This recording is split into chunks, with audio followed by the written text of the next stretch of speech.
पोरू आमचे कडेन 2,56,000 केल्ले. सो जवळ 30 ते 35,000 लोकांनी कार्डां करूंक ना. म्हणून गोंय सरकारान आत्तां निर्णय घेतलो की रिन्यूअल कार्ड जी आसा ही आयच्यान सगळ्या सेंटराक सुरू जाली. ज्यांनी कोणी रिन्यू करूंक ना 35,000 लोकांचे उरल्या तांणी आतांच वचून सेंटराक करचें, कार्ड्स आपली रिन्यू करून घेवची. ही रिन्यूअल 31 मार्च पर्यंत आसतली आनी नवीं कार्ड्सां आयच्यान सुरू जाली.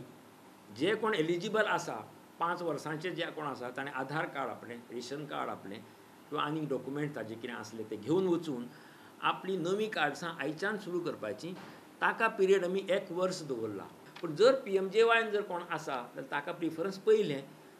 DDSSYन जर तो नासत जाल्यार PMJYन आसूं येता. आनी दोनूय हातून जर तो आसत जाल्यार ताणें PMJYन आपली हें करून घेवचें, ट्रिटमेंट घेवचो. DDSY ताका ब्लॉक जातलें मागीर.